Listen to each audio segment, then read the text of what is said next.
Hi friends, நான் உங்கள் RJ எல்லா. இன்னைக்கு பார்க்க போகிற திருக்குறளை பார்த்துருவோமா? பழுதென்னும் மந்திரியின் பக்கததுள் தெவ்வோர் 70 கோடி உறும். இந்த குறளுக்கான மீனிங் என்னன்னா, தவறான வழிகளை எண்ணி கூறுகின்ற அமைச்சரை விட 70 கோடி பகைவர் பக்கத்தில் இருந்தாலும் அது நன்மைதானா. நம்ம இன்னைக்கு பார்க்க போகிற கதையை பார்த்துருவோமா? இந்த குறளுக்கான ஒரு கதையை பார்த்துருவோமா? இந்த கதையோட தலைப்பு முட்டாள் அரசன். எப்பயும் போல் ஒரு ஊர்லேருந்தே ஸ்டார்ட் பண்ணுவோம். ஓகே, ஒரு ஊரில் ஒரு அரசர் இருந்தாராம். அவர் எப்பயுமே புகழ்ச்சி மேலே அக்கறையாக இருந்தாராம். யார் தன்னை புகழ்ந்தாலும் அப்படியே அவன் நம்பிடுவாராம். நம்ம இப்போ எல்லாருமே அப்படி தானே இருக்கோம். நம்மகிட்ட யாராச்சும் ஒரு குத்தத்தை சொன்னோன்னா அவங்கள பிடிக்கவே பிடிக்காது, அவங்கள நம்பவும் மாட்டோம். பட் யாராச்சும் நம்மளை அப்ரிஷியேட் பண்ணிட்டாங்கன்னா அவங்க சொல்கிறது தான் கேட்போம். நம்மளுக்கு உள்ள குழுன்னு இருக்கும். அதுபோல் அவருக்கும் அந்த புகழ்ச்சி ரொம்ப பிடிச்சிதான். இந்த விஷயத்தை தெரிஞ்சுக்கிட்டே இவரோட மந்திரிங்க எல்லாருமே எப்போ பார்த்தாலும் இவரை புகழ்ந்துக்கிட்டே இருப்பாங்களாம். நாட்டில் உங்களால் தான் மக்கள் எல்லாரும் சந்தோஷமாக இருக்காங்க, அப்படி இப்படின்னு இவருக்கு ஜால்ரா தட்டிக்கிட்டே இருப்பாங்களாம். இவருக்கும் மனம் உள்ளம்லாம் ரொம்ப குழுன்னு இருக்குமா. ஆனால் உண்மையான நிலவரம் என்னன்னா, மக்கள் படாத பாடுபட்டுக்கிட்டு இருக்காங்களாம். வறுமையாலும் கொடுமையாலும் கஷ்டப்பட்டுட்டு அன்றாட சாப்பாட்டு கூட வழி இல்லாமல் திண்டாடிட்டு இருக்காங்களாம். அங்கே ஒரு வயசான மந்திரி இருந்தாராம். அவருக்கு இந்த விஷயம் கொஞ்சம் கூட பிடிக்கலையாம்.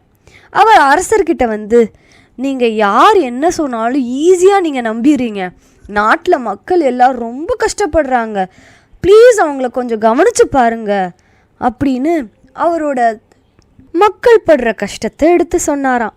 இதை புரிஞ்சிக்காத முட்டாள் அரசன் என்ன பண்ணார்னா, அந்த வயசான மந்திரியை வேலையை விட்டே தூக்கிட்டாராம். வேலை போன சோகத்தில் அந்த வயசான மந்திரி வீட்டுக்கு வந்தாராம். அங்கே இருந்த அவனோட புத்திசாலி மகன் என்ன கேட்டாராம், அப்பா ஏன் சோகமாக இருக்கீங்க அப்படி இப்படின்னு கேட்க ஆரம்பிச்சிட்டானாம். உடனே அந்த மந்திரி நடந்தது எல்லாத்தையும் வரிசையாக சொல்லியிருக்கான். புகழுக்கு ஆசைப்படுற அரசருக்கு எப்படி புத்தி சொல்றதுன்னே எனக்கு தெரியல, நான் புத்தி சொல்ல போய் என்னையே வேலையை விட்டு அனுப்பிச்சிட்டாருன்னு சொல்லி புலம்புனாராம்.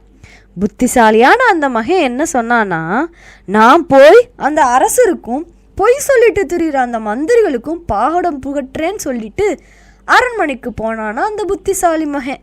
அரண்மனைக்கு போய் அரசரோட பேசிட்டு இருக்கான். அரசே, நான் ஒரு வியாபாரி, நான் நீண்ட தூரம் கடல் பயணம் செஞ்சு போனப்ப அந்த அதிசய சட்டையை கேள்விப்பட்டு உங்களுக்காக வாங்கிட்டு வந்தேன் அப்படி இப்படின்னு சொன்னானாம். உடனே அரசர், எங்க அந்த சட்டையை காட்டு அப்படின்னு சொன்னாராம். உடனே அந்த பையன் வெறும் கைய சட்டைய மாதிரி காமிச்சானாம். இது வீண் புகழ்ச்சி செய்கிறவர்களுக்கும் பொய் சொல்றவர்களுக்கும் கண்ணுக்கு தெரியாதுன்னு சொன்னானா அந்த அறிவாளி மகன். இதை பார்த்த மந்திரிகளுக்கு பகீரன் இருந்துச்சான். இந்த சட்டை கண்ணுக்கு தெரியலனா நம்ம சொன்னதெல்லாம் நம்ம செஞ்சதெல்லாம் கெட்டதுன்னு அரசருக்கு தெரிஞ்சிருமே அப்படின்னு நினச்சி பொய் சொல்ல ஆரம்பிச்சாங்க. அரசே, இன்னைக்கு உங்களோட பிறந்த நாள், அதனால் இந்த சட்டையை போடுங்கன்னு அந்த பையன் சொன்னான். உடனே அந்த சட்டையும் கலட்டிட்டு நின்னாரு. அவருக்கு சட்டை போட்டு விடுற மாதிரி சைகை செஞ்சான் அந்த அறிவாளி பையன். சட்டை இல்லாமல் நின்ற அரசரை பார்த்த மந்திரிகளுக்கு என்ன சொல்றதுன்னே தெரியல. உண்மையாகவும் சொல்ல முடியல, உண்மையையும் சொல்ல முடியல. அதனால அரசே, இது ரொம்ப நல்ல சட்டை, உங்களுக்கு பொருத்தமா இருக்குன்னு அப்படி இப்படின்னு ஜால்ரா தட்டுறாங்க. இந்த ஜால்ராக்கு தான் நம்ம அரசர் மயங்கிடுவாரே. இதெல்லாம் கேட்டு அந்த அரசர் ரொம்ப சந்தோஷமா அப்படியே அரண்மனையை விட்டு வெளியே வந்தாரு.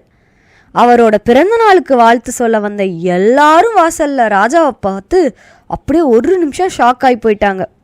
ஒருத்தருக்கு என்ன சொல்றதுன்னே தெரியல.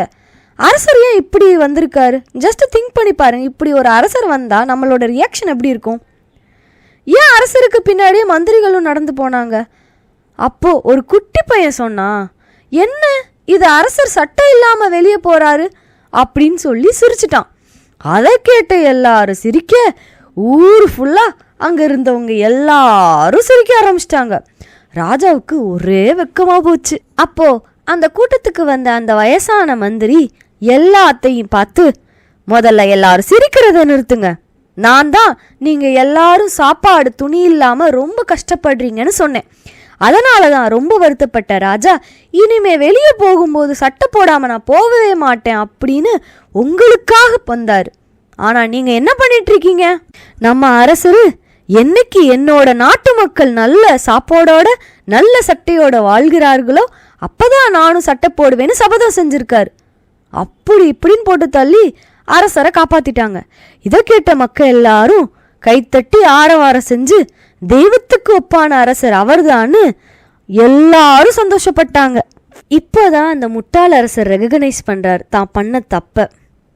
இத்தனை நாள் தங்க கூட இருந்த மந்திரிகள் எல்லாம் தனக்கு ஜால்ராதான் தட்டியிருக்காங்கன்னு அவருக்கு இப்போதான் புரியுது. ஸோ அப்போ முடிவு பண்ணார், இனிமே தான் மக்களுக்கு எந்த ஒரு கஷ்டமும் கொடுக்கக்கூடாது, நல்ல முறையில் ஆட்சி பண்ணணும்னு நம்பினார். அந்நேரம் அந்த அரசருக்கு ஒரு குரல் நினைவுக்கு வருது. பழுதென்னும் மந்திரியின் பக்கததுள் தெய்வோர் 70 கோடி உறும். இதற்கான அர்த்தம் என்னவென்றால், தவறான வழிகளை எண்ணி கூறுகின்ற அமைச்சரை விட 70 கோடி பகைவர் பக்கத்தில் இருந்தாலும் நன்மையாம். ஸோ ஃப்ரெண்ட்ஸ், நீங்களும் யாராச்சும் உங்களை புகழ்ந்துக்கிட்டே இருந்தா நம்பிராதீங்க. அப்படியே ஒருத்தர் தப்பு சொல்கிறாங்கன்னா அவங்க தான் உண்மையானவங்க. யார் என்ன சொன்னாலும் அதில் இருக்க உண்மையை அறிஞ்சு அது போல் செயல்படுங்க. லைஃப்பை ஹாப்பியாக லீட் பண்ணுங்கள். Thank you friends. Have a nice day. நான் உங்கள் ஆர்ஜே எல்லா.